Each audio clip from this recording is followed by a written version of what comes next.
Hello, everybody. This is episode 21 from 19 to the dozen. With us today is Elen. Hi, everyone. So first I will introduce myself. I'm a forest therapist, so-called. So I take people to nature and talk there about their problems and life issues. Do different exercises with their mind or with their subconscious mind. And a part of that, I consult a lot on addiction problems because I've been through addiction myself. I spent 5 years of my life drinking a lot and sniffing cocaine and using all kind of other drugs. I got over it. And now I'm trying to give my experience or share my experience with other people who might need it because I realized there is a way out of it. Not an easy way, but there is a way out of it. Thank you for accepting the invitation. It is for someone that I was struggling with some of these things as well. It's not an easy conversation to have. So I really appreciate that. On the other hand, as you said, I really hope that it will be useful for anybody else that is listening in and maybe is, going through this kind of things. What I really liked about how you started is that you got yourself out of it. So there is a way, basically. Yeah, and I think it's also a very important topic today because you don't have only addiction on alcohol and cocaine and heroin, but you have addiction on a mobile phone. People get addicted in their relationships. We live in a time when in our culture, we are so much pressed to have more and we never get enough. And from that kind of frustration and emptiness, it comes that you want more and more food and more drinking and more likes on your social networks. It's sort of very hard to stay completely out of it. And I don't even think that's a goal to be completely out of it, because in a certain level you can have it in your life, but depends on how much you use it and how much it uses you. That's a great idea. Okay, so how much does it use us? How do we know? Well, it's very individual, For some people who, for example, are big fan of sports, they are basically addicted to sports all their life, and it makes no problem for them. It's not destructive. And there can be a point in your life when you, for example, break your leg and then you cannot go on without all those endorphins you get from sports, and you start to be annoying and you start to be like awful for all your friends and family. So that's a moment where you need to find some substitute for all those endorphins. Or you can start to think, okay, maybe I should do meditation. Maybe I should look inside. Why am I so tensed that I need so much sport all my life, And those questions usually come in a certain kind of life crisis, or in a certain when something goes differently, because you can go on in addiction, like in our culture, in Czech culture and Slovak culture, because I'm from Slovakia, and in Romanian culture as well, alcohol is absolutely a normal part of everything. Everyone drinks. Maybe today it's a little bit less, but when we were kids, like, it was everywhere. Absolutely. And Absolutely. It's a very common release of attention. It's a very common social tool, I would say.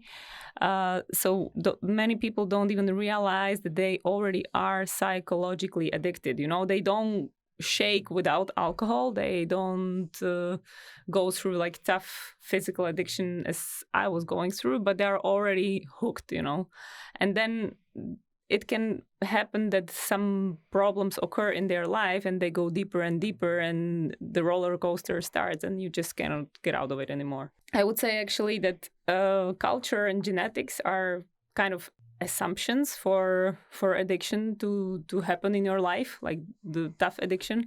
And then a certain trigger or certain problem in your life can be an entrance ticket to all that big issue, So many people can be on the edge for all their lives and don't even realize that it's depriving them of their time and of their health and so on, because they just don't get too far to realize it.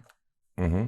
So going back to what you just said, really no cultural and genetic predisposition to addiction, you think? No, I am saying that culture in and a way. genetics are very good assumptions Okay. But still, you need a trigger to go Okay. Yeah. go into such deep shit as I did, because I think if I were doing maybe more fulfilling job and we're having more fulfilling relationship, and we're just way too busy to drink, then I just probably wouldn't start to drink. Maybe I would have some different problem, It's always you need that final trigger, which is usually some crisis in life. Yeah. But also, of course, if someone has like very strong genetic like disposition and very strong cultural one, and then has basically no motivation to do, like it's very common problem in some countries. There is people have no fulfillment in their life elsewhere, so they go for it because it's the only source of delight, it's only source of pleasure. Yeah, if you have some other sources of pleasure, then you don't necessarily need to end up on alcohol. I mean, you see it on the kids today, they just have Instagram, they don't need drugs. Sure. It would be interesting to actually see if they're doing at their age now more or less drugs than we did at their age. I'm really curious, because if you think about it, like half of TikTok is about, being healthy, eating healthy. And in a way, it is indeed it suggests, or not suggests, but comes forward with, it proposes an addiction to this kind of healthy living. But it's still no. I mean, I know what you mean, and I'm 100% sure today's youth is much less addicted on drugs as we were.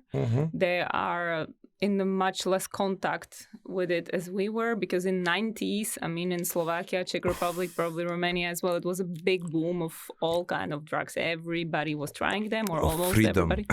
Yes, and it was cool to do it, exactly as it is cool to be on TikTok today. And TikTok, same as other substances, is just producing pleasure in our brain, and it's just different type of trigger to produce dopamine in our brain. And yes, kids, they can get exactly same addicted on social networks as we did get addicted on marijuana or alcohol. And it just will have different impacts for their life. They will not damage their liver as much, but maybe they will damage their relationships because they will be online all the time. Like nobody knows, because they are first one in line to go through it. We will see in 10 years. Yeah, that's actually very smart. Yeah, they are the first in line to experience a lot of things which at the age where they form themselves as individuals. Exactly. So that will probably, in one way or another, affect. Yeah, because I hear it a lot. I work with people who have children, and they are complaining to me very much about the social networks and about the screen time their kids are being in contact with. And sometimes I ask them, like, would you prefer them to drink and take heroin? And they said no. And I said, well, that's what we did when we were young, So it's just, it happens all over through history, that this older generation is looking at the young one like, oh my God, this is terrible. It happens every single generation. So I don't want to make it easier for today's kids. I'm just saying it's kind of, we don't know. Maybe they will get so much fed up of it that they will stop themselves. Like, not everybody, but some of them. We'll see. Yeah. What do you think? Like a small connects in a way question. Have you seen Zuckerberg's announcement about Meta and about the metaverse and about all the things that are coming to us? Basically, it's becoming so and so sticky in a way that. Yes, definitely. And on the other hand, what I observe in maybe it's just my social bubble, but I see already some trends that people spend less time online, because I remember the time when everybody replied on your message instantly, like nobody did let you wait. And now more and more I see that people reply within a day or within like 2 days, because they just they are over that kind of exhilaration from this instant messaging and having everything on Facebook. It's just like a little bit declining in my, at least among people within my age. Probably younger people, it's different because they did grew up on it. But I'm optimistic. I'm optimistic that it's everyone's personal choice, and then people will just get fed up with it. So tell me more about Ellen Vulesha. Elen Vulesha. Vulesha, sorry. Yeah. That's on .cz or .com? Both. On both. Cool. On both. And how to start? Because that's what you do now, right? Yes, that's what I do now. And I also do massages, which is called Elen v těle. Okay. With Elen in your body. And the reason I started to take people to nature is it's because it helped me a lot at certain point, because when you start to or where you stop to drink after many, many years, because I've been drinking since since I was 10 probably, but not like so massively, but the last 5 years were very massive, like were really, really awful. And then when I stopped, it was really difficult because suddenly you have no dopamine, for a long time. And then you need to start to create it somehow and find it elsewhere than in substances. And you need to face your life sober after a very long time, which sucks. And it's like, it's not fun. And there is, of course, a lot of problems, a lot of leftover problems from the addiction time.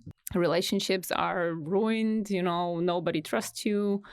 You are absolutely uncertain if you will ever be able to do something, if you will ever be able to wake up in the morning and go to the office, because you have like no rules in your life, everything is totally bleh, nothing works. So sounds very familiar to me. Go on.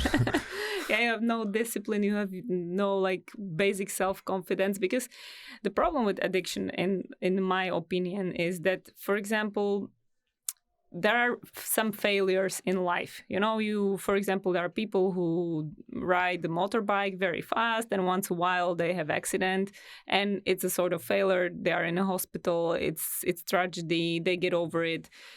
They go through the very big transformation because they realize how life is important. And it's just one big failure. It lasts few seconds. But when you are addicted to alcohol or cocaine or some substance, and you want to stop, you fail every single day. You fail every single day, 20 times, every single time when you have a shot or beer. You fail every single time when you have a line of cocaine, and again and again and again and over and over and over. So you fail during 5 years like 100,000 times.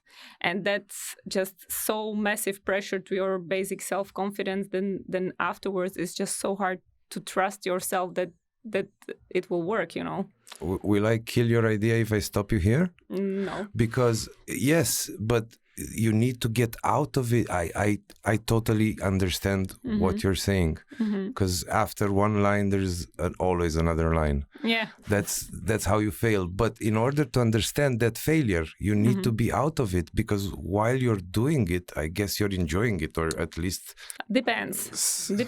This is very individual, but I think there is a point in this addiction curve, I would call it, when you suffer more than you enjoy it, Okay. And that's the moment where people should start searching for help, because still it's fun and it just brings something to your life. It's maybe okay to enjoy it, but at a certain point people start to suffer very much, because it's so humiliating that they cannot stop, although they very much want to stop. And this humiliation, that everyday failures, that all just makes you feel like shit, It's not only the hangover that makes you feel terrible, but it's also entire idea of wasted time, wasted money, an entire idea of actually realizing that there is something much stronger than you, and you have it, like you have absolutely no control above it, Is this how, talking to your personal experience, were these thoughts like the thing that generated your will to get healthier? to stop this? Were you Yes. seeing it at one point as you're failing it every day? Yes, I was seeing it, but the problem was in my case that I was 100% sure that I will make it by myself, that I will get over it by myself, that I don't need a treatment, that I just, because, the problem was in my case that I was very ashamed to talk about it. I had a very big issue to say to my friends, to my parents, to my partner, because usually this is very often that women drink secretly and men drink publicly. They just don't care so much.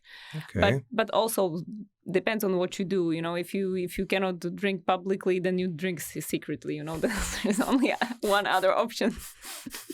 So if you have a job where you just cannot do it publicly, then you do it secretly, point. Yeah. And so for me, it was very difficult to talk about it and ask for help.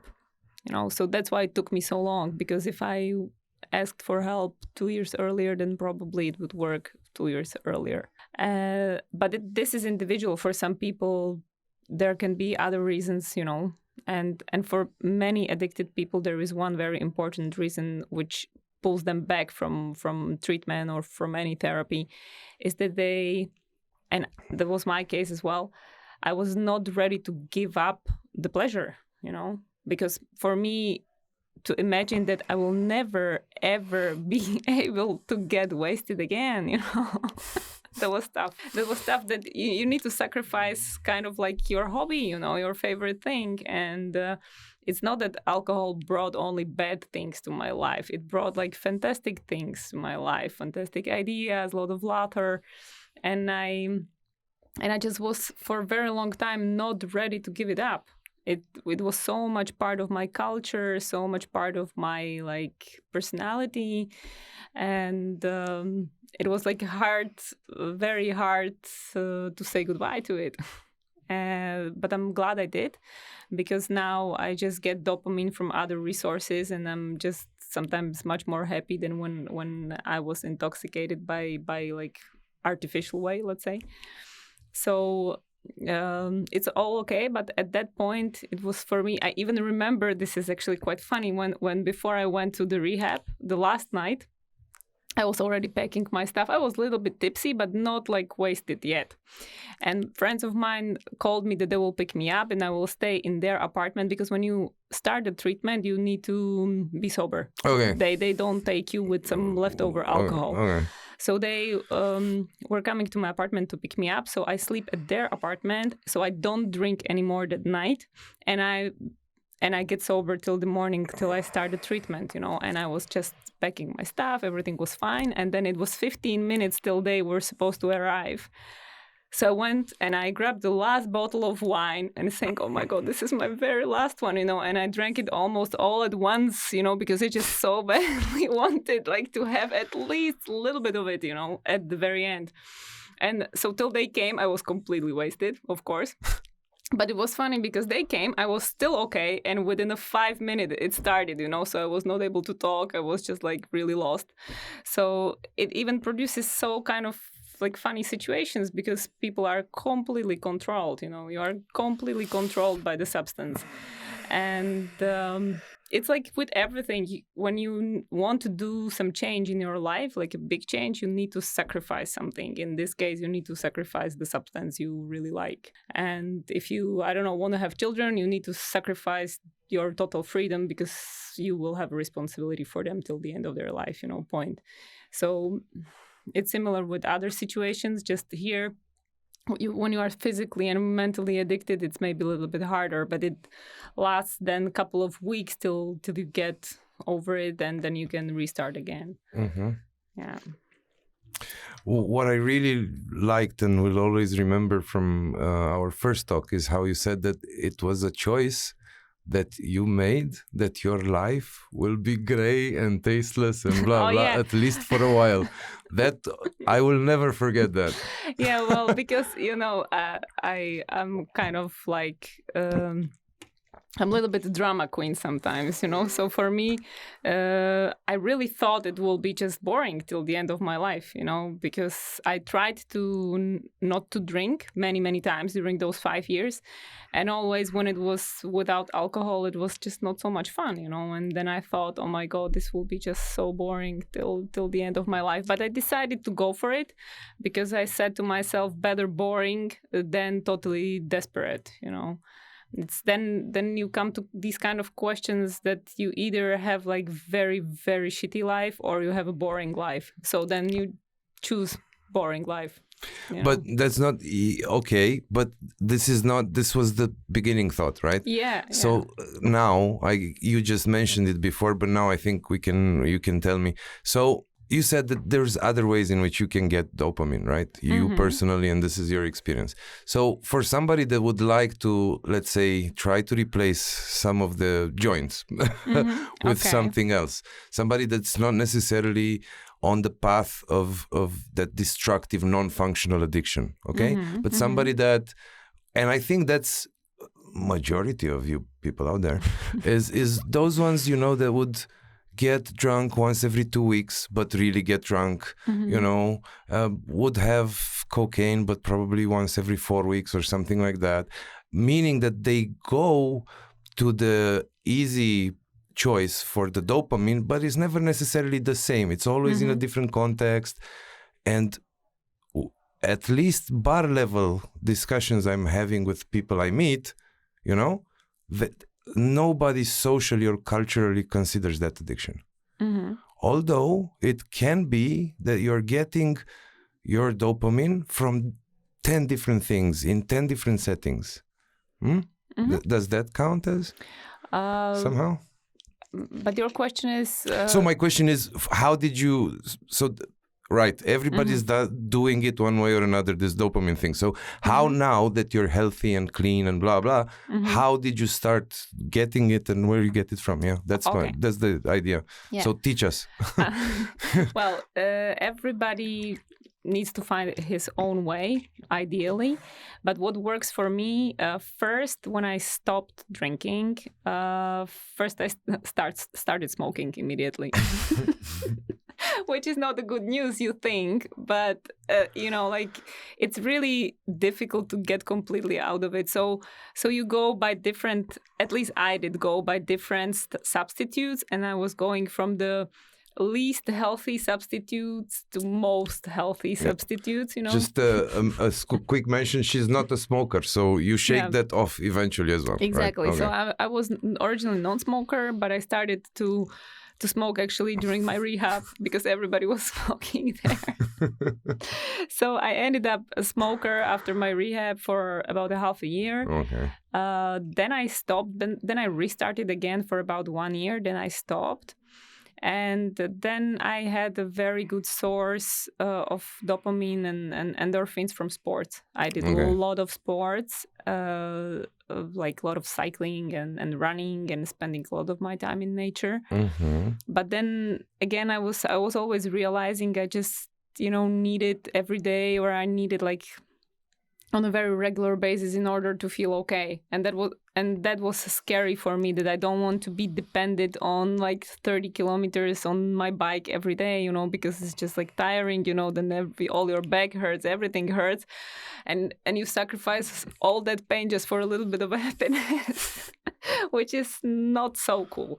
But for some moment, it was very, very good for me, And then afterwards, I realized that I really need to fulfill that kind of emptiness that I feel inside, and that can be with a like love or relationship, which didn't work for me back then. So I started to look for kind of fulfillment in sort of like intellectual way, in a spiritual way. So because I love writing, I love helping people, I love doing massages. So I started to do more kind of things that I get very, very big satisfaction from.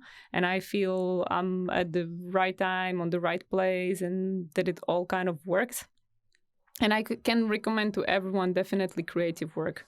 Creative work in a certain manner touches our soul, and it just gets you into the connection with that, like all kind of spiritual things, all kind of magic things. I mean, you know it, you go for a concert, you go to theater, and you have it, you feel it. It's like you're a little bit shaking inside, because it's just so beautiful. And that's very similar what you get from drugs, maybe less intense. But when you are sober for a very long time, your brain starts to produce more and more dopamine and more endorphins, just like that, because your brain starts to understand there will be no dopamine coming from outside. You know that you don't stimulate it by in an artificial way.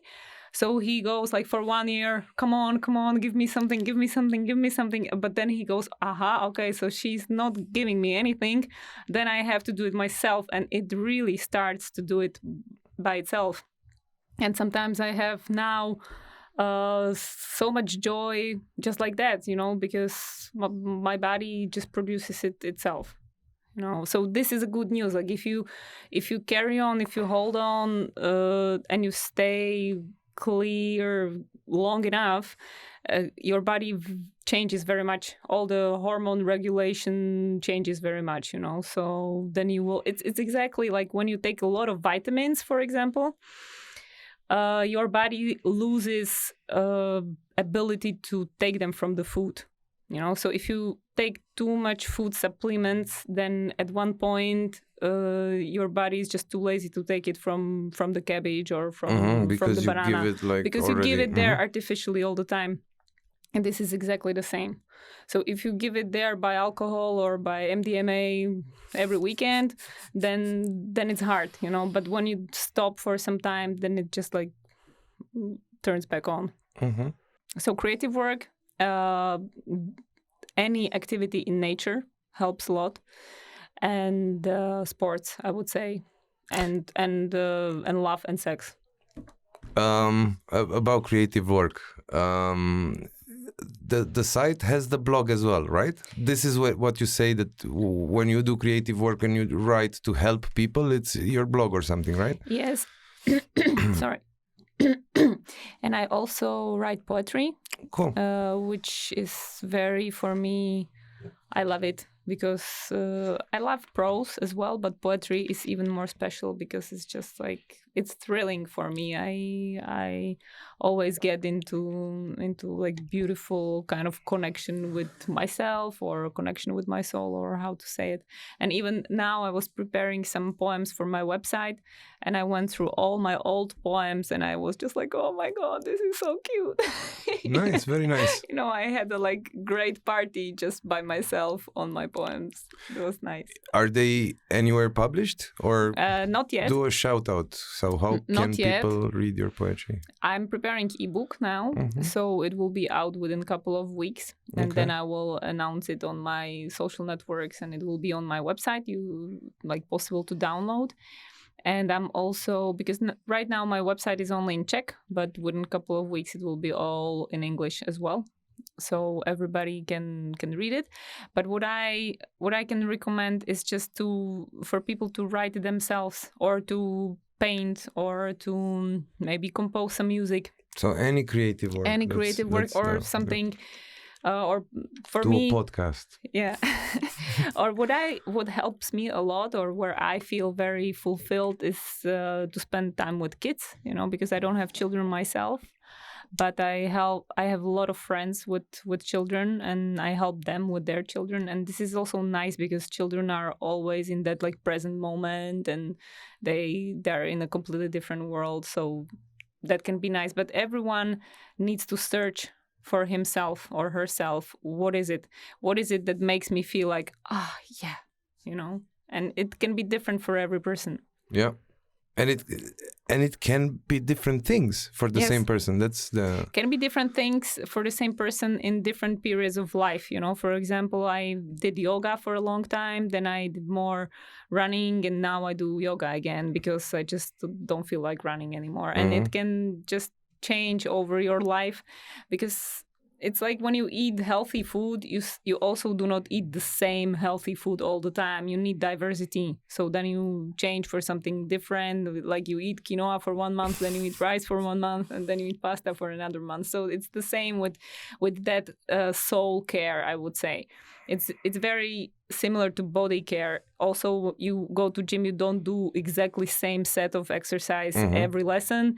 You change it. And that's the same with your mental health. I mean, first it helps you to draw, then it helps you to write, then it helps you to go and have a meditation course for 1 week and so on. Super. Nice. We were talking, what's your favorite poet? Except you. Well, I think my very favorite poet is Russian poet Marina Tsvetaeva. I have no idea about Marina Tsvetaeva. She's probably my most favorite poet, but then contemporary? No, she's not alive anymore. But then I like Rainer Maria Rilke a lot, and I think Rilke and Tsvetaeva for sure, those two. But there are many others, and that's what I want to put together on my website as well. Maybe some section of my favorite poems from different poets, and somehow bring people more to poetry, because it's a very easy way how to express yourself. Because, for example, to write a novel, you need to be very dedicated. You need a lot of time, and it's just very time consuming. But to write a little poem, you can do it in one hour, half an hour. You can do it in the tram when you have time. And it's all around us in the music, because all the music texts are actually poems. So it touches your soul very much, and you can do it yourself. And it can be so like... It can release the tension. It can just, because when you formulate your thoughts, it can help you so much to put it out, and then it's not bothering you inside so much anymore. So I highly recommend poetry as a therapeutical tool. It is a little bit of a dying breed, I think, in many ways, in which I, like in my first, let's say, circle of friends, I only have probably 2 guys which are obsessed about poetry, and nobody else. I mean, everybody else is just probably just reading. When it comes to literature, academic literature is just, like novels, in a way. In a way, yes, but on the other hand, everybody... It's a very nice... Yes, but everybody is in touch with it during this through the songs, through music. Absolutely. Because actually you have poetry in all lyrics of all kind of songs. So it's maybe dying in a book form, but it's definitely having a big revival in lyrics, in music. And this is what I was going to make a point, and I during this summer I started noticing poetry slams in Prague. Some of them even in English. Okay. On Go Out and so on. So basically, I think as opposed to 10 years ago when I moved, I didn't notice them. It wasn't under my radar. So maybe this kind of poetry, creativity kind of thing with a look at poetry is coming back in a way. That's good. No? I'm really... Do you go read your things in slams and stuff? No. Okay. I'm too shy. But we'll see. Maybe... Good that nobody's gonna see this. No, but this is a little bit different, because it's just you here, and I don't see all those people who will watch it yet. So this is a little bit different. Okay. But I'm working on it. I'm quite introvert, and slowly, step by step, I'm just learning to not be so stressed. Yeah. So creativity, that's such a nice thing, actually. As a cure for this. So you didn't go through the 12 steps program, blah blah. No, but I know people who did, and they liked it a lot. So again, for everyone there is a little bit different journey. Exactly. So basically each and everyone can get the power of healing yourself is kind of inside you, no? I'm absolutely sure about it. And till it comes, it's very difficult, till you find it within yourself, it's very difficult to do something about it. Because I was addicted for 5 years, or like heavily addicted. Before I was addicted too, but I just didn't know about it.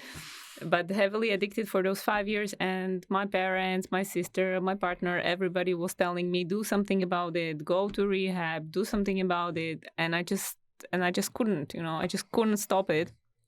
And then at one point, miracle happened, and I just realized I want to do it and I want to get out of it. So is it too personal, or can I stop you there and tell me about that moment, the realization?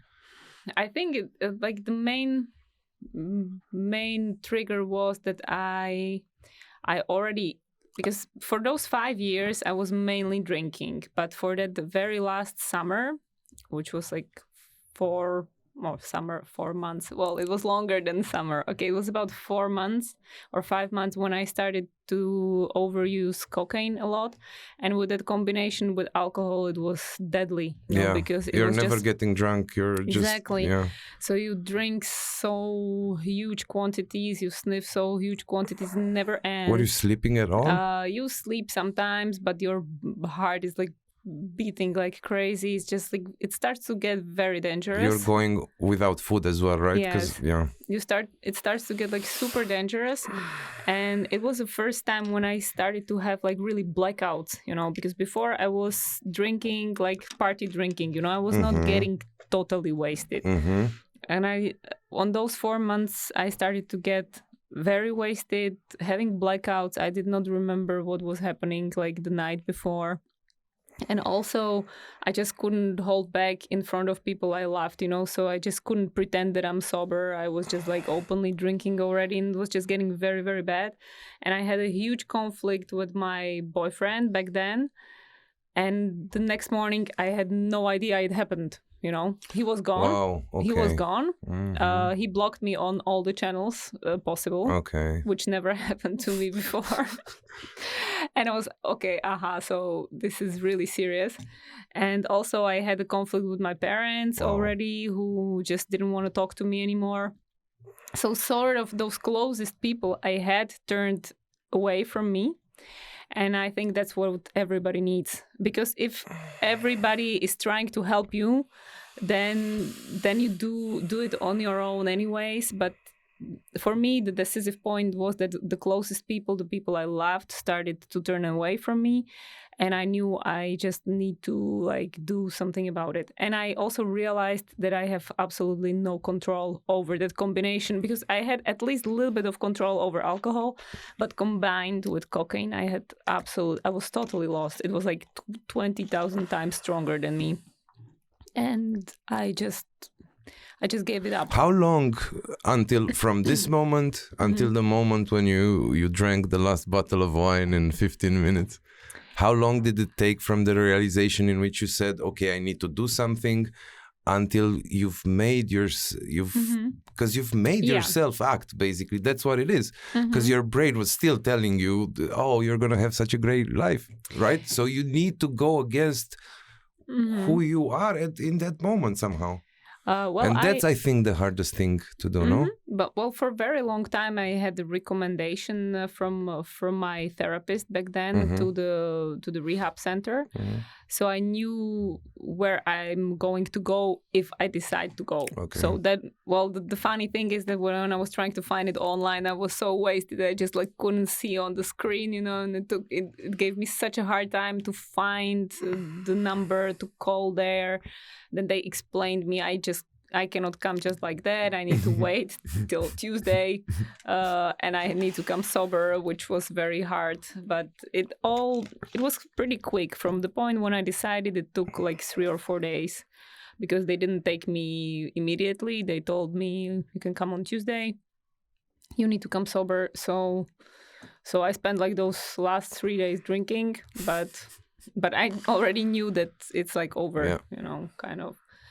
And it doesn't need to be so dramatic, but it can be even more dramatic if you are mixing with other drugs. Then very often you first need to go to detox, to hospital, in case you could have some, because many people can fall into delirium, into very, very bad state. So they need to be watched in a hospital for a couple of days, get at least a little bit like stable, and then only they can go to rehab.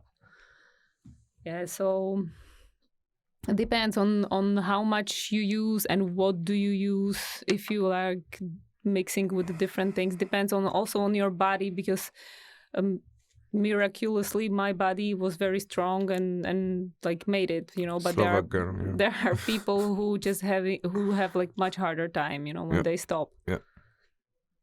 Yeah. Going back to your poetry, did you want to read something? You have something, or it's just notes about it? No, this Because is I didn't just want notes. to interrupt you if you wanted to read part of your poetry. No, I don't want to read my poetry, but what I would like to add, of course, add to addiction, maybe what I find very important is, I was already talking about the shame. Mm-hmm. It's like this is a very hard point for many people to talk about it, to say it out loud, to say to their family and partners and friends. And I just would like to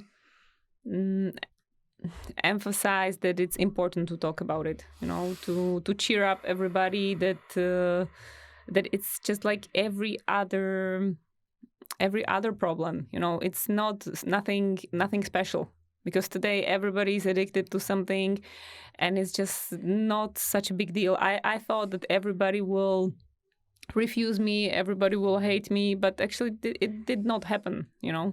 When I got back from rehab and I stopped drinking, I thought that all my friends will turn away from me. Nobody did.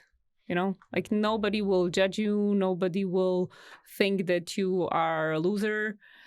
On the contrary, many people will admire you that you got over it. Yeah. And if you imagine that you will have some kind of problems once you live in abstinence, you will have completely different problems probably than those that you are imagining, because I thought that it will be terrible shame going around and saying abstinent, but this did not happen. But I have different problems. I, for example, sometimes have too much tension in my body, and before it was so easy to release it with a glass of wine. Today I need to go running or I need to do yoga for 1 hour to have the same effect than before I had from one glass of wine. So it's a kind of a time problem, because before it was much more efficient. And many other things, you realize that like there is no point to imagine future somehow how it will be, because it's not in our power to know how the future will be. Yeah, so that's the first thing. Don't be ashamed, because people often have even much more shit in their life that you cannot even imagine, so you are not alone. And also, how I like to approach addiction is with some kind of respect and I don't know, like I'm trying to learn from it, and I'm trying to respect it, that it's in my life in a certain way. It's part of my personality.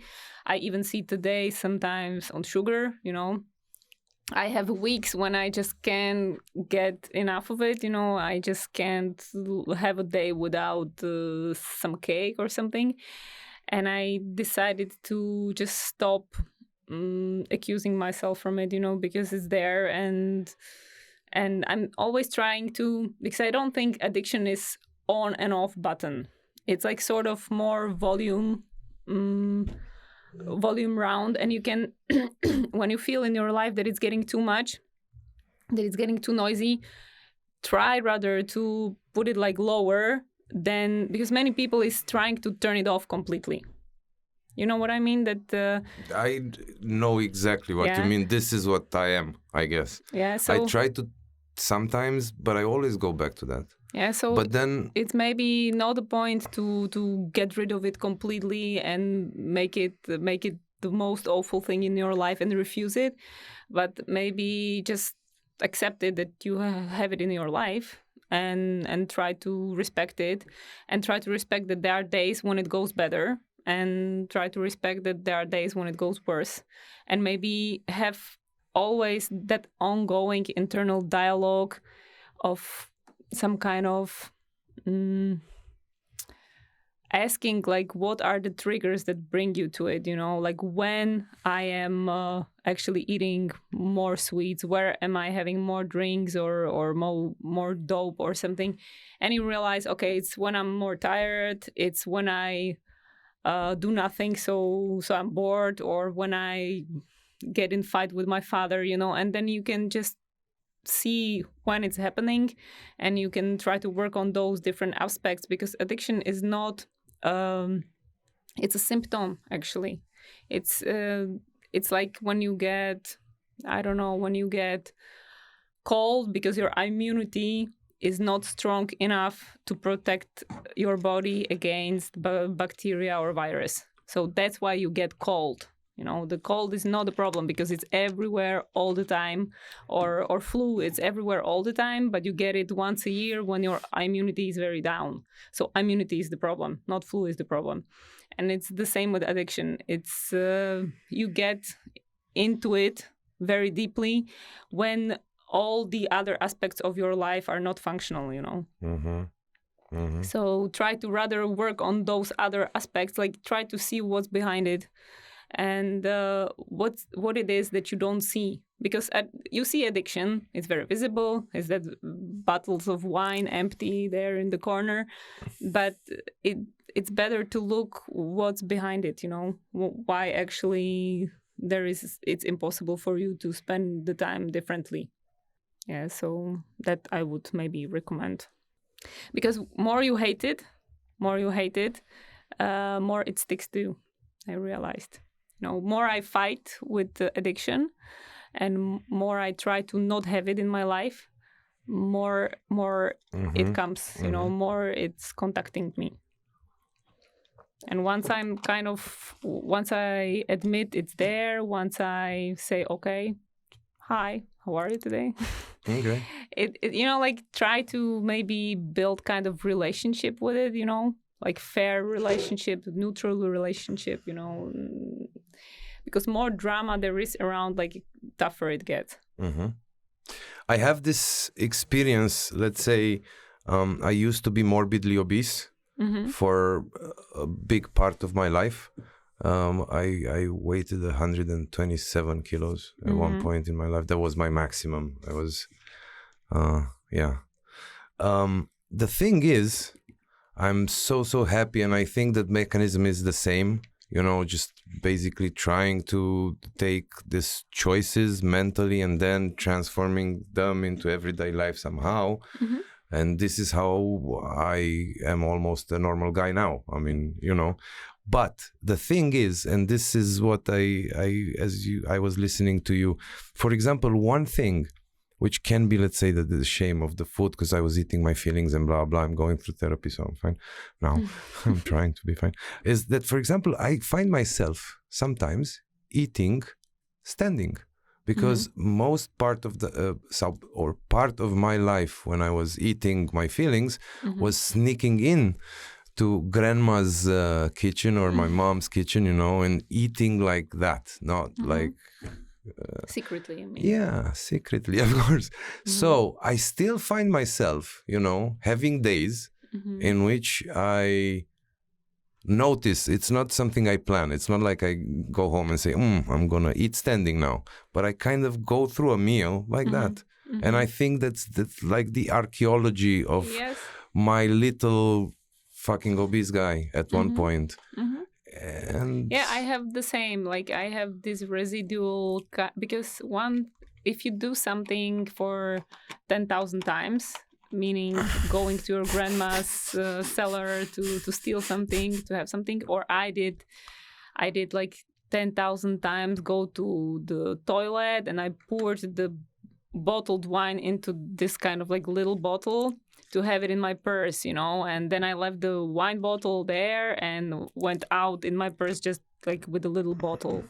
And I did that move like for so many times, and sometimes when I'm just pouring something from one bottle to another, I always think about it, how many times I did it. Or sometimes it still happens to me that I'm at some party and I'm already like having enough of food and everything, but then I go take my phone to the kitchen and I have a cookie, you know, and I have that like very special guilty feeling about that cookie, that it's like secret. And you know, there is in those like guilty pleasures, everybody has it, you know, everybody in a different intensity, you know. But if you have that guilty pleasure for very, very many times, your brain has kind of connections to it, you know, very much stronger than other people do. You know, for a person who never had the guilty pleasure, it's something like he will do it once and then okay, twice, okay, but still it's not there, you know, it's not so deep like in your brain or my brain. But the good news is that when you form the new habit and you do it 10,000 times in a new way, then it will be as deep as the old habit, you know. True. Wow. Yes. You just need to wait till you need to wait dust to settle, you know. So with the new habit you can cover the old habit, but it takes time. You need to be patient. Yeah. And still when you have that residual move once a while, then just breathe and say, okay, so I had it today, but like, it's still better to have it once a year than have it 10 times every day, of you course, know? Yeah. So just be kind to yourself and say, okay, once a year, that's fine. It's so nice. I mean, you're so inspiring and motivational, and I think it's all because you've lived through it and like a champion got out of it, man. Yeah, and I envy that at you. I wish I could have that power in different. You did it with eating, you know. You already did it. You know. But eating is, you know, tobacco is harder than eating. Honestly, now that I've did it with eating, I kind of see. I don't know if but I kind of see, like, I will never give up tobacco. One way or another, tobacco will be there for the rest of my life. I need to change my thing to it. So, for example, what I can do is I will not light up a cigarette while I wait for the 22. Yeah. But I cannot see myself completely out of tobacco. But what would be, and I'm thinking about this years on now, but I never, you know, tried it, is, for example, have a cigar on a special date. As you said, make a ritual about it, around it, respect it somehow. But completely get rid of tobacco, I just don't know. And as I'm saying this, I want to have a cigarette, of course. You know what? I think, at least it was my case, I first needed to give it up completely. So I gave up completely alcohol. I gave up completely tobacco. So you can then enjoy it from when you choose it. And now I drink very occasionally a little bit, and I smoke a little cigar very occasionally. But first I needed to go through that phase of complete giving up. Because if you are long enough in that giving up phase, then your brain rewires somehow, and then you just don't have that habit there anymore. So, but it takes different time with every person, you know. For me it was year or two. Now it's been 3 years I don't drink, and it's been a year and a half I don't smoke. So I needed some time to because then it stops to be issue. Once you're out of it for long enough, you just have so many different problems. You just have so many different issues, different problems. And once it's like not your problem anymore, you can have it, you know. But like you will feel it. You will see like when it comes. But I guess it's very hard to go there directly from addiction to go directly to that very moderate usage. I feel that first you need to drop it completely, and then after some time you can get back to it. But it's individual. Some people maybe can do it differently. I had to do it this way. And it's the funny thing, it's not the point, you know. Now if I couldn't have a drink till the rest of my life, I don't care, you know. I have it sometimes because people are around and I enjoy it, but if I couldn't have it, it's just like I don't care, you know. That's basically how that shows. No, you cured it. You're no longer addicted. Or is it like no longer addicted to alcohol, but I'm, for example, addicted to sugar. Okay. I am addicted to writing, for example. So it's always a little bit there. Okay. It's not so destructive. But sometimes I have that feeling, okay, it will just never stop, and it's okay. It's like when you're, I don't know, if you lose your best friend, it's just never, it changes you. It's a total transformation of your body, of your brain, of everything. And it's the same with every life-changing, very deep, dark experience. It will never be the same like before, and it's okay that it will never be the same. And on the other hand, I enjoy addiction when I'm writing till 5 a.m. in the morning and I'm totally focused. I'm deeply in it because it's a passion. In my case, addiction is kind of like almost equals to passion. In other cases, some other people can have it differently, but with me, it's very connected to my like temperament nature and like extreme nature kind of. So I use it today for many creative, good, constructive things, But maybe when I will have a husband and he sees that I'm just sitting behind the computer all the time, he will hate it, So it's like it's all relative, Now I enjoy it, but maybe there will be point when I will need to work on it again, and pull back a little. But that's what life is, no? It's never the same, is it? Yeah. Exactly. So it evolves, and maybe one day I will just not think about it anymore at all because I will have completely other issues and stories to solve. So try not to like predict the future and just like take it as it is, and I recommend to work on it on every day like basis and try it all over and over and over and over again, because for me during those 5 years I tried to stop like 1,000 times. I tried to stop and it never worked, but it worked on the 1,001st time. So never give up to try stopping. That blackout. Yeah, exactly. Blackout with blockout. But it's same with food, for example. I try to now hold that intermittent fasting, and sometimes it works, sometimes it doesn't. So I have weeks when I hold it for 4 days, sometimes for 1 day, sometimes for 5 days. And I just don't make a big deal out of it. I always restart again. I fail for 5 days, then I restart again and restart again. Just restart again. Just don't get too kind of upset when it doesn't work. It's same with marijuana. It's same with everything. What I think is good if you want to stop, if you want to break any habit, is to change environment for some time.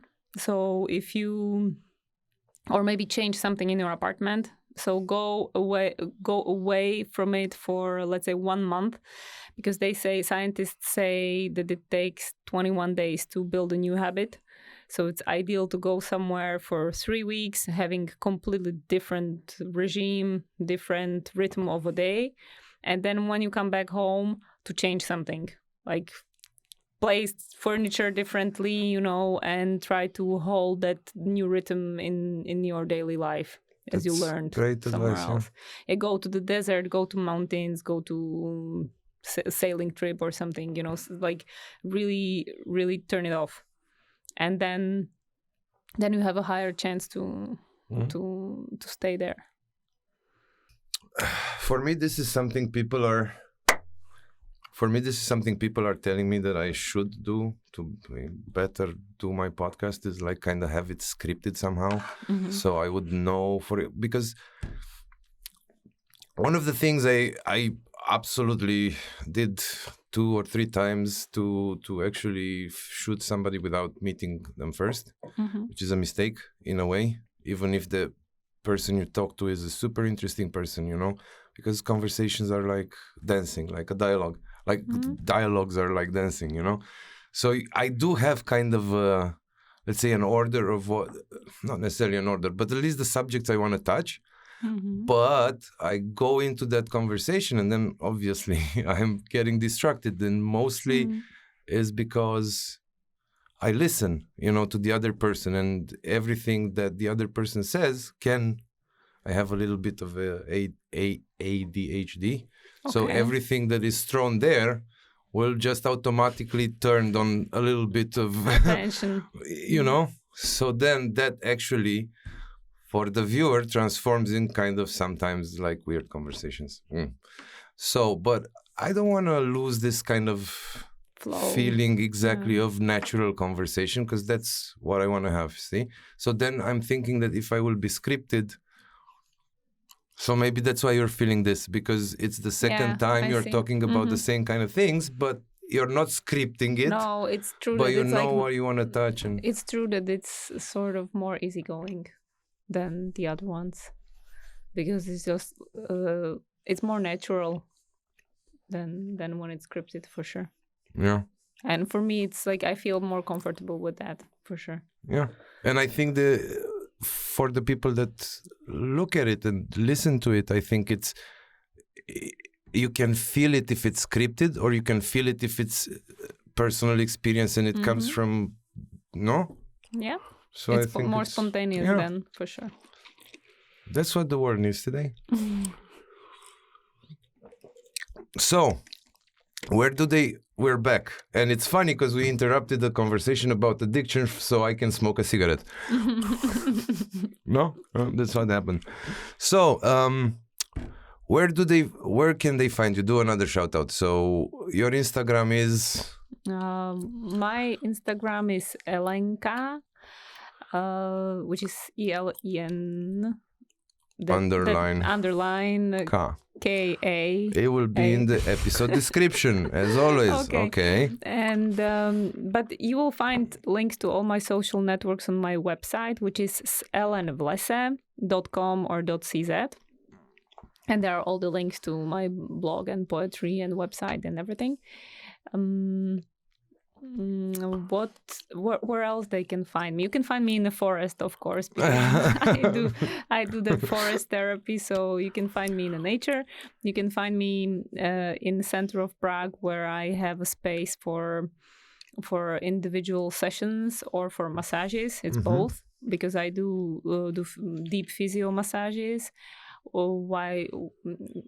Because I'm convinced that everything is connected within our system, within our organism. So sometimes people need more physical release, sometimes they need more mental release. So we do different kind of, like, let's say, deep imagination, or we do some technique with emotions or something. So all this is happening in that space on Napříkopě 17. Oh, like... Okay. Where you can have either massage, either some individual session, either just talk about your addiction or talk about your wife you hate, whatever, like it can be different kind of topics, because everybody has different kind of problems.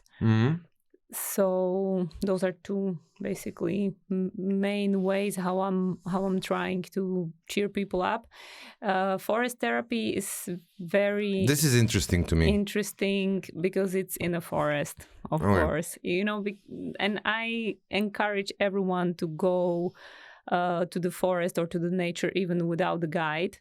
Because if you have some topic that it's very heavy for you, that it's like very difficult or problematic, just go for a long walk and stay with the topic. And you will see that at the end of that walk, it will become clearer. You will get some clarification or some answers to your questions. It always works. It works slightly better with the experienced guide, because he or she can give you certain type of questions that help you to clarify the topic, and he or she can do different kind of exercises with you that will even release it inside, or you can just get some more answers and so on. So that's what I do for more than a year now, and I learned it from people who do the same thing but in a different format. They do it in the Sahara Desert. Wow. So they take a group of people for 2 weeks into the desert, and they walk every day from 5 to 8 kilometers, and they just go. It's actually descending into the very depth of your soul for a first week, and then going back up, Climbing, climbing back up, and integrating all what you've learned into your daily life. Because there is a moment in life, with like everybody has it, when your kind of soul starts to call for the attention. And it can be in different moments. It can be in the moment of some big crisis. It can be when your children gets born. It can be on when you are dying because you just had no time during your life, so you realize only at the very end. It can have many different forms, and you will just feel when it happens. And when this happens, when you have the deep call, it's good to contact somebody who will guide you through. Okay. It's exactly the same when you're trying to lose weight. You go to fitness. You have some like outer help to do it. It's the same with the mental health. When you need a guide, you just ask for it and you go for it. And in the nature, what's very interesting in the nature, there is a American psychological school that says that interesting thing for me, and they say that human nature and human soul are twins, that they are very interconnected, that they are mirroring each other. So if you spend sufficient time in nature, you can get to understand your soul much better than if you sit in front of Netflix every day. That's also an addiction, right? Yeah, but you can get very good connection with your soul on Netflix as well. I mean, really? That's why. Yeah, because that's why in every story, in every movie, in every series, they work a lot with the archetypal stories. So that's why you love it so much, because you have that typical stories that you are not living, but you would like to live them. So you are watching them, and then it gives you a little bit of a feeling to participate on that archetypal story, that it might not happen in your life, but at least like you watch it, and through watching it you get a little bit of a connection. That's why we love to watch sports, because those are those heroes, and everybody has a hero inside. So identify then with the hero from sport or from the movie, and it makes you feel subconsciously a little bit like a hero as well. And then at some point in your life, you might like to be a hero yourself and do something special for yourself, for your life. And that's a good point where to start to work with your soul, I would say, because every soul has a special gift, has a special kind of, I would say, gift for everybody, and once you uncover it, it can bring many, many nice things into your life. So I highly recommend to listen to it, to find that inner voice, and get inspired by it. So basically, the way you help your clients is with this kind of a holistic approach, right? Yes. That's why basically there's the massage. You do massage in the forest as well, right? During the summer or stuff like that. In summer, or is that in summer it can be part of the therapy, but it's not very common. Okay. But what I try to do, I just looked. I just saw probably a post on Instagram, so that's why I was like, yeah. Sometimes yes, it's very rare, but sometimes yes. And but what I try to do is to teach people to see all that interconnections between the tension in their body and tension in their mind. I try to teach them to understand it, to find the orientation in it, because what I find very challenging today is that we have too much information. We have all the library of the world accessible on 3 clicks. You can go to any seminar, you can read any book, you can get in touch with any possible religion, you can do whatever, and it's just too much. And sometimes it's hard to choose from all that information, all those journeys and patterns, and top 10 tips how to do this and how to do that. And what I try to bring people to is somehow close the eyes, look inside. what your soul says. Like what's your inner voice, inner wisdom. Everybody calls it a little bit differently, but after some training you realize you can make decisions much more you can do much better decisions because they're coming from inside.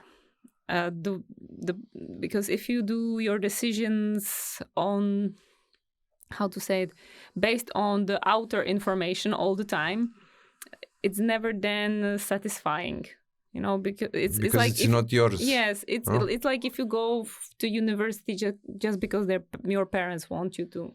I mean, you finish it, it's fun, but somewhere it's not like fully correct, and it's good to train that, again, train the habit, train the skill to listen to yourself.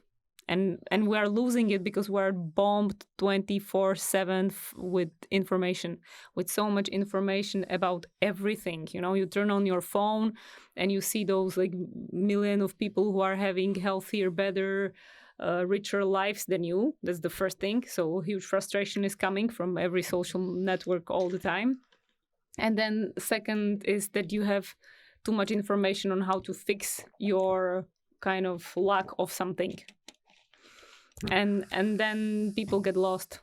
Then I sometimes have clients that want to go with, like, they go 1 month with one diet, then another month with other diet, because all the time somebody comes and gives them some advice, and they want to do everything in the same time, which is impossible. I mean, you cannot hold a low carb with vegan, and it's just tough.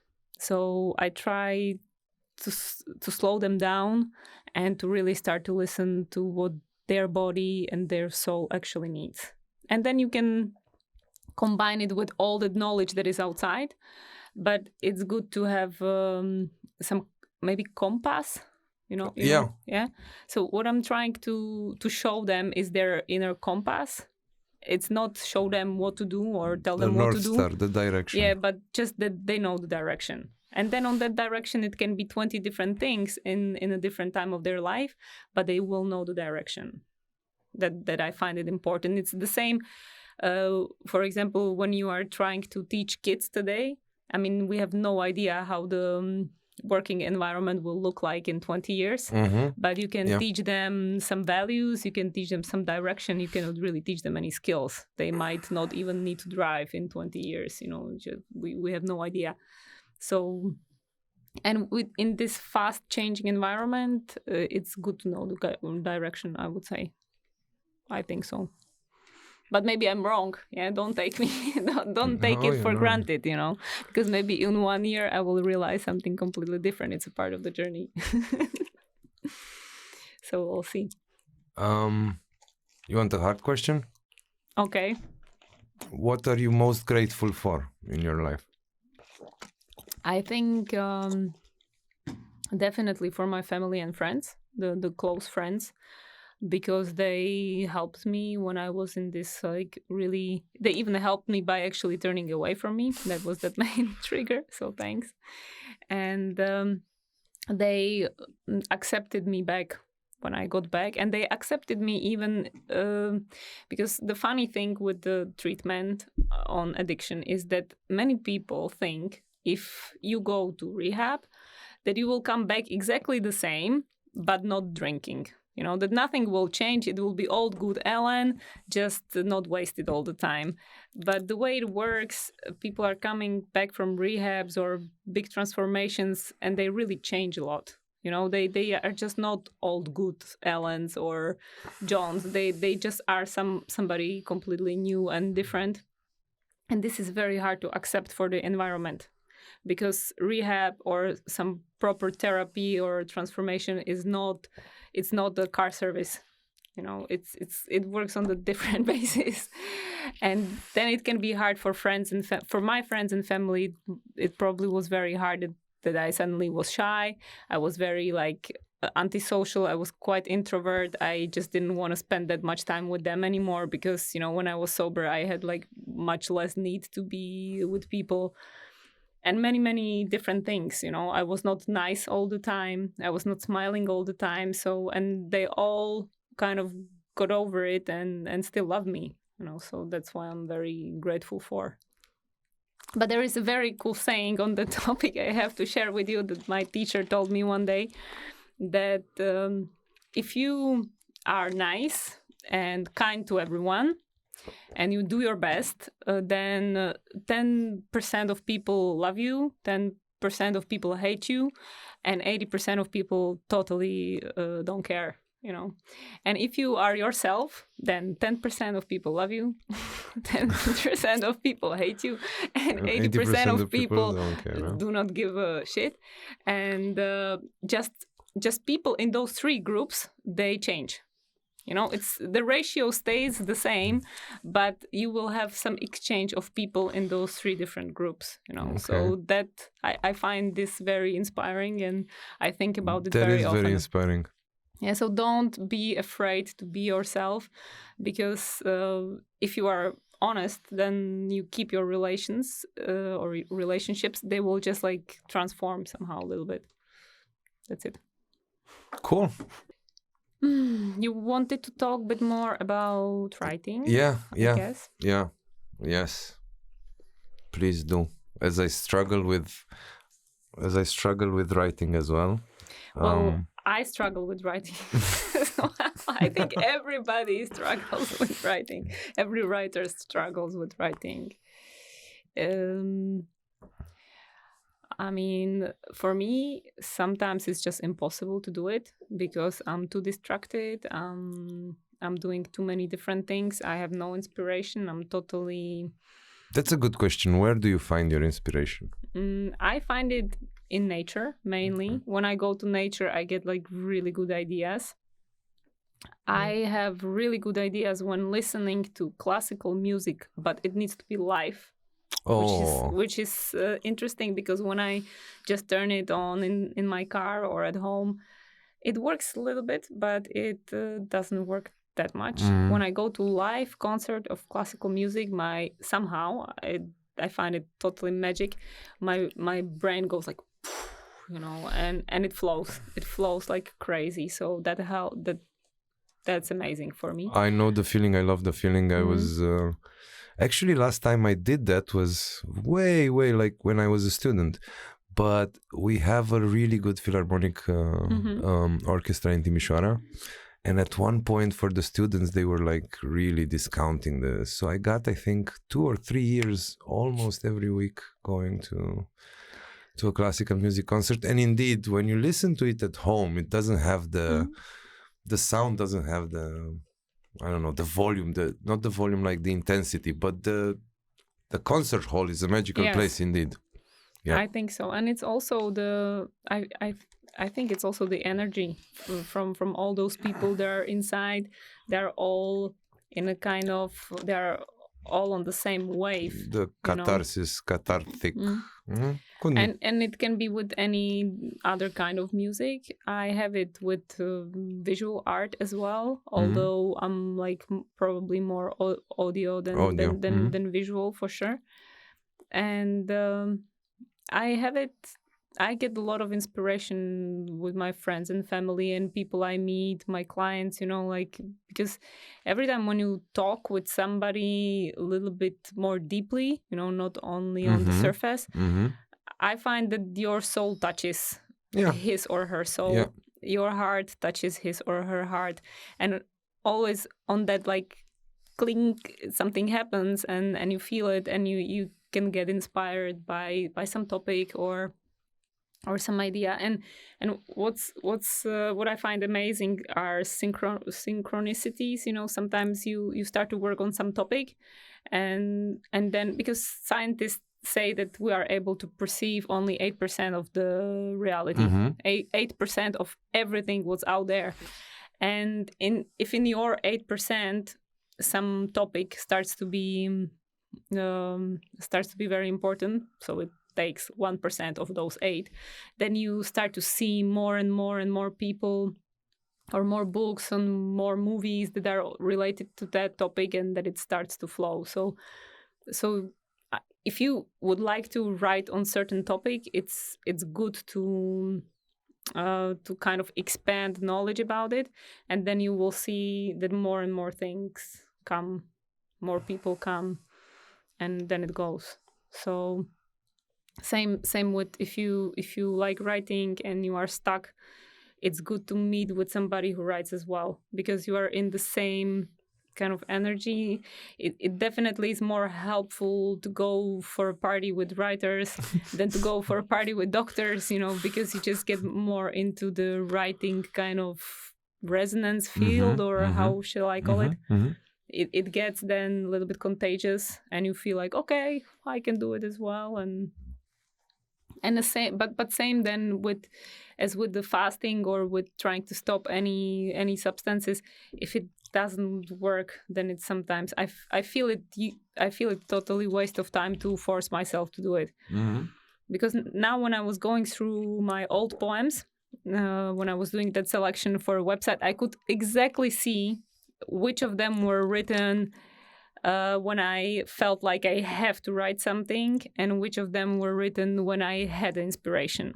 Yeah, because I was also trying to build that habit, one poem a day. Okay. I was having a period of life when I was doing, one poem a day, at least one, and make it a habit. And I can see it now back that it's like, it's just so, it's not bad, but it's like a little bit artificial. You know, I'm very critic with myself like this. That's why I probably delete half of what I write. Maybe. I don't think that's because today you have no storage issues. You don't need to buy another. You just can't. You don't need to delete it. You can just keep it. And then come back to it. And sometimes I come back to it and I take just one line out of it, and then I have that special kind of file where I put everything what I don't like. I don't delete it, but I just put it there. And sometimes I go there and read it over again a little bit, and then maybe you find something nice. Yeah, sometimes I just take one line or just one idea, and then it fits to something else. It's a little bit, somebody, I don't know who was it, but he said that writing is 90% of time you spend editing. It's like this really creative part. It's like very small in compare with the editing part. But that's life. That's life, and you can still find then someone to help you with editing if you don't like it. There are so many ways how to solve it. And I feel it's always better to write than not to write. I had that very long time that I was just thinking, oh my God, I've read so many good books in my life, and I just cannot write because it will be never as good as what I've read. Okay. But with this, with this attitude, nobody would write anything, True. because there is just so many good writers in the world that it just would stop with Platon, I would say, and then point, like why should we write something more if there has been so much said already. What's some of your favorite authors that you go, which is not poets, because you've told me, really? And I think it would take too long to talk about all the like classic guys, but basically all classic literature I read it all, like majority of it, and I loved it. But who actually was really interesting for me from the contemporary guys is Julian Barnes. I know Julian Barnes, yeah. And he is the guy where it doesn't happen to me very often anymore that I go like, wow, wow, I want to read another one. Because he has, what's fascinating about him, that often when you have author, you can spot it's him. If you take Milan Kundera, for example, if you would get 2 pages of Yeah, you would Kundera's text, probably you know would it's Kundera, very yeah. probably recognize it's him, even without knowing it's him. But Barnes is different. Like every book is different. There are very, very small traces of his style. So but it's very hard to spot. And that's what I liked, you know. Cool. It's sort of a little bit mysterious. Every book is very different. Every book has a very different topic. I recommend, I don't know what would be the English translation, but he has one fantastic book about death. And it's actually written by the main character is writing about the death of his wife. So I highly recommend for anyone who lost a beloved person. This is a totally therapeutical book. Let me see, what is it in English? Yeah. I don't know what's the title, but if you are in a grief for somebody who left your life and who passed away, this is a top therapy book. It's called Roviny života in Czech. Which is is going forward with life? I don't know, but we can then write it. Roviny života. I have no idea what's the original title then. The Sense of an Ending? Yes, it could be that one. 2011 book. He got the Booker Prize for it. Yeah. So, for example, this one is absolutely fantastic for this kind of topic. And then another one, he has one book about Soviet Russia, about Shostakovich, about the persecution of officers. It's like amazing how diverse he is. I love this author for sure. And from the old ones, from the classic ones, probably my most favorite is Stefan Zweig, German author, because he masters kind of psychology of every character in such a way, you know. And back then psychology was not a discipline yet, and still he goes so deep in every feeling. He describes situations and sort of like those soul movements with such a care, like if he were a psychiatrist or a psychologist. Like, it's very interesting. Very gifted author, written many books. Amazing. He has beautiful language, beautiful style, beautiful stories.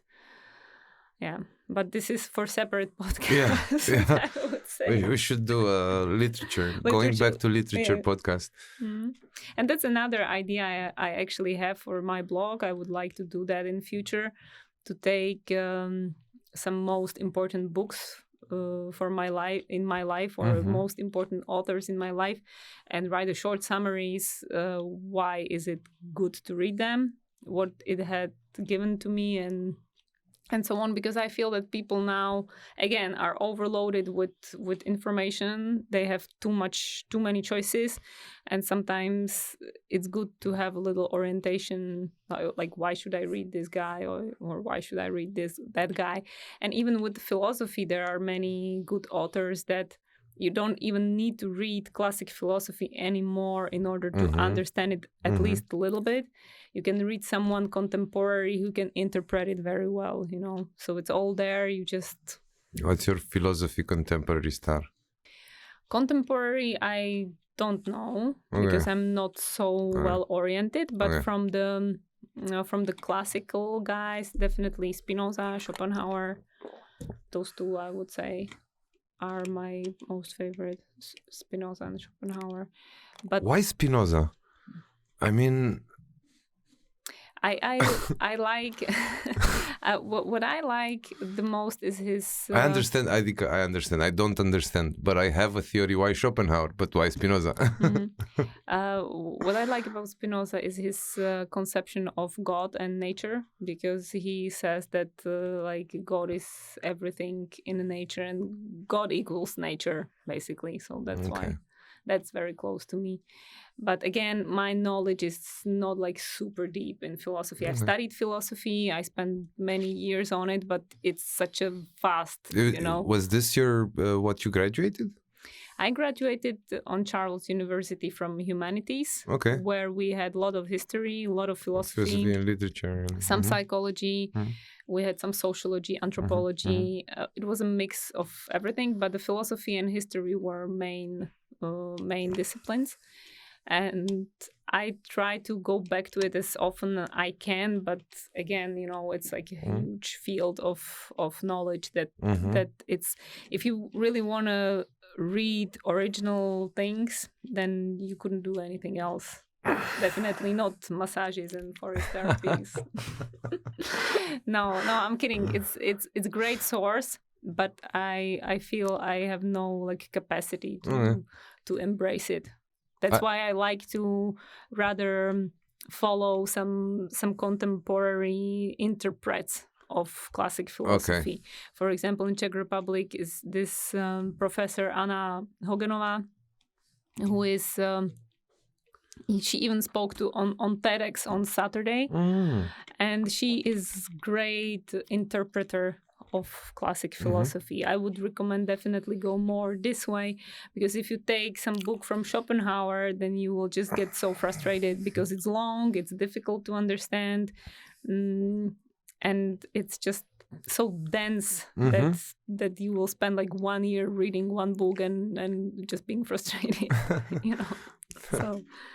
So rather go for some interprets, definitely. Cool. What else do we have there on the list? I think we've covered it pretty much all.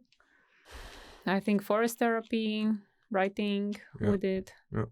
But maybe, maybe with writing, one more thing. Sure. It's definitely also good to share at least some of your work, because I, for a very long time, didn't share my work with anyone. And it kind of held me back also from writing. Because once you get that first feedback, and you see people like it, it kind of cheers you up. And it gives you more courage. It gives you more sense of a fulfillment and satisfaction. But it also brings you this feeling that it makes sense. If you send it to some people, you don't need to necessarily publish it in a book, but if you at least like share it with some people, that helps a lot. I mean, sometimes it needs time to find the courage to share it, but once you start doing it, you will see that this energy comes back and it gives you more energy to write. Yeah, because for me that helped a lot, definitely. So you can share it even with me. I will be happy to read any of your work. Super. I guess that's about it. I mean, the last thing I usually do is ask this kind of question, which is, if you could snap the fingers and change anything about the world today, what would you do?